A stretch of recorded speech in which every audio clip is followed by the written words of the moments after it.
What's going on, my fellow A-Plusers? Welcome back once again to a brand new episode of A-Plus of Morphinominal, your stop for your Power Rangers, Super Sentai, Kamen Rider news and reviews right here on our YouTube page. It is I, your Morphinominal host, Adam Perez. We're back at it once again, ladies and gentlemen. Before we went ahead and finished off and wrapped up this week, I really wanted to do just another impromptu episode, brand new video for you guys today, because for me as a movie fan, I really enjoy researching directors and writers. Anytime that you tell me that a director or a writer is coming on board one of my favorite fandoms, if I don't know too much about them, I like to go ahead and do my own personal research in regards to it. I like to kind of know what these people are going to be bringing to my fandom and to the franchise that I certainly love. And so what I wanted to do was today was to take a little bit of a minute to kind of spotlight Jonathan Entwistle in regards to one of his Netflix series that he currently has that actually dropped this year in 2020 titled I Am Not Okay With This. So I actually spent all day yesterday binging the entire first season. And so now that I actually had the opportunity to fully envelop myself in something that Jonathan Entwistle has done in the past, I wanted to come on here and just talk and give my thoughts and really a review, not only of the overall series, but really what watching this makes me think we could potentially get when it comes to Power Rangers. What does this mean for Power Rangers going forward? So I want to talk a little bit about both of those here in this video. And of course, Saturday, we do have our live show, A-Plus Morphinominal, going live at noon Central Time on Saturday, which we'll talk about all the news that we wind up getting from this week anyway. But considering the fact that we talked about Jonathan Entwistle, we talked about the idea that he has two Netflix series, The End of the Effing World, and then now I Am Not Okay With This, these two series. When it comes to The End of the Effing World, I watched maybe about 2 episodes of those and it just kind of fell off. But I really wanted to get into this particular brand new series that he wind up having titled I Am Not Okay With This. So let's talk about this particular series. Jonathan Entwistle was the creator of this show, the writer. I don't want to say, excuse me, not the writer, but he was in fact the creator and the director for I Am Not Okay With This. He did have a couple of people actually coming in and writing, like developing the scripts and stuff for the show. So this isn't necessarily his writing for the series, more or less his actual vision and really where he wants to take it. I think the series might have actually been adapted from a graphic novel or a comic book series, if I'm not mistaken, because this series does focus very much on a teenage girl who's sort of coming of age, if you will, that is also dealing with some secrets and mysteries about her life that may be hinting towards the more supernatural sort of superhero element of things, if you will, right? Like there is a touch of fantasy involved, if you will, in this movie or in this series. But make no mistake, it is very much heavily grounded in the world of a teenager's life. So what really jumped out to me at first, before I even sat down and watched it, were some of the familiar faces that honestly pop up in this series that I certainly was not expecting. If you recall, this beautiful lady, her name is Sophia Lillis. Sophia Lillis. I actually recognized her from the It movies. She actually played in chapters 1 and 2, I believe, of It. She played the younger version of the adult female from It. I can't remember her name off the top of my head, but this is Sophia Lillis. I absolutely loved her in It. I thought she was a fantastic sort of child actor. And now I think she's like, I don't even know how old she is, maybe like 18 or something like that. But she is in fact the lead role in this show, I Am Not Okay With It. Her co-star, on the other hand, is another familiar face from the It franchise and the current It movies. And we have Wyatt Olaf here, or Wyatt Olaf here also. Another great child actor that I thought knocked it out of the park when it comes to the It movies. So, I will say this. Jonathan Entwistle certainly had some amazing actors involved in this particular series to do some amazing things with, to be quite honest with you. So these two alone are almost, I feel like if you were to ask me, worth the price of admission. So those are in fact our two main actors for this series. So I will say this. The series itself overall, it's good. I enjoyed it. Would I say it was remarkable or incredible? No, I certainly wouldn't. If anything, I feel like maybe what the actors were given in regards to the material, they definitely elevated. I feel like if you give this material to just any particular actor, I don't know exactly how well this series does, but with great actors like Sophia and Wyatt attached to this, when you start getting into those emotional elements and you need the chemistry there, right? They were perfect. They were absolutely perfect for this role. Really enjoyed just the characters that we had in here. And the one thing that stands out to me when it comes to Jonathan Entwistle is that he definitely does know how to handle the idea of like coming of age teenage movies. There is something that I think he's a really great director when it comes to directing young adults, those that are rather young up and coming child actors, anywhere between maybe the ages of like 13 to 18 or 15 to 18, right? I think he does a really good job of directing them. And just his vision in general makes me feel like he definitely understands sort of that time period in kids' lives, or at least knows how to explore it properly and get his vision across. Now, there are people that say out there that Jonathan Entwistle really focuses on a lot of dark material, and I wouldn't even necessarily call it so much dark material. I mean, don't get me wrong, there are dark moments, but I think he really sort of grounds things in sort of a modern day reality of it all, right? Like a lot of Jonathan Entwistle stuff isn't filtered with rainbows and sunshines, if you will, right? Like he doesn't necessarily talk down to his audience. The vision that he usually has is a very grounded, realistic view of sort of these young adults living in a world where it's a coming of age for them, where they're going to have to deal with their hormones and their own sexual how they identify with themselves, right, and their socially awkward moments and stuff, right? Everything that we as kids, or I should say as a grown man now that I am, everything that we when we were kids certainly have to go through, Jonathan Entwistle I think has a really great vision of bringing that to life, right?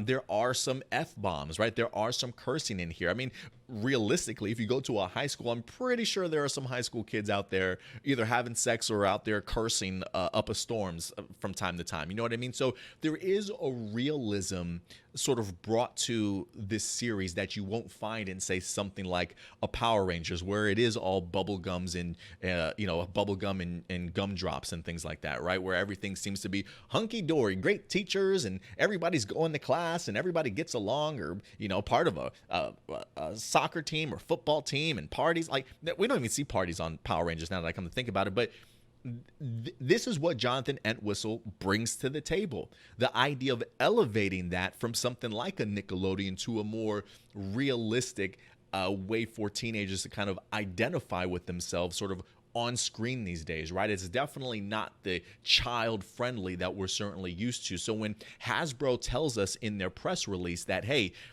the projects that Jonathan Entwistle are going to be working on are non-kid projects, I can easily see why, because even though this story for I Am Not Okay With This very much is a story around kids, make no mistake, this definitely does have some dark and very grounded in reality sort of moments, if you will, that may not be okay on a show like Nickelodeon. You know what I mean? So I'm really loving what he's able to go ahead and bring to this show. One of the other things that I will say, this show is a little bit slow paced in regards to watching it. The thankful thing about this show, though, is that it is only 7 episodes. And each episode is about 24 to 25 minutes long. So if you're thinking about binging this and like just trying to get through it, it's easy. I think I literally watched it from like 7 o'clock at night yesterday and ended it before I wind up going to bed. It's a very easy binge if you want to. But I would recommend people to be patient, because there is a lot of character development, a lot of character building, chemistry, getting used to our characters, seeing them building their relationships and their friendships on screen, clearly struggling with their own sort of interpersonal lives. But make no mistake, in between all of that character building, like I mentioned, there is a sense of mystery and supernatural and maybe like a superhero fantasy element involved that's while it doesn't overtake the series, there definitely are hints because this girl is trying to figure out what's up with her, discovering the idea of some type of extra ability that she certainly didn't know that she had. The plot certainly thickens. The mysteries certainly continue to build, but I think the vision of how Jonathan Entwistle presents it works really well because you get a ton of character development and character building, but then every once in a while he'll kind of sprinkle that in. If I did have a frustrating part about this season, though, season one, is that all of season one really is more story driven than anything. And then, of course, the cliffhanger that you wind up getting at the end of the season, it frustrated me. It frustrated me because while watching this season, it did answer the question for me of how can Jonathan Entwistle tackle young adults and make their stories relevant to today's day and age? Check mark. He does just that. I think he does a great job of channeling young adults. But the one thing that I wanted to see from him that I didn't see in this is what level of action and adventure and supernatural or fantasy elements are you going to add to this story, right? Like, I wanted to see what Jonathan Entwistle can bring to the table in regards to not only characters, but also bringing that fun element to that of Power Rangers with the action and the adventure and the great storytelling. And it was hinted at, but not really touched upon. So for me, I'm like dying to see a season 2 just so I can get a better understanding of where's this story really going to go? How deep are we going to dive into sort of the fantasy or superhero elements of this particular teenager's world, if you will? So I enjoyed what I saw, but I definitely wanted a little bit more. Again, I would recommend people to certainly be patient. There's a lot of world building, character building, great storytelling, especially if you like there were almost elements of like the Power Ranger 2017 vibe of it, right? Like, even though people would say, yeah, maybe that was a darker version of Power Rangers, I wouldn't necessarily even say it was so much darker as it was more a grounded in reality sort of storytelling for Power Rangers. And so I think people took that in okay, but there were elements of the actual Power Ranger story that for me felt lacking, right? So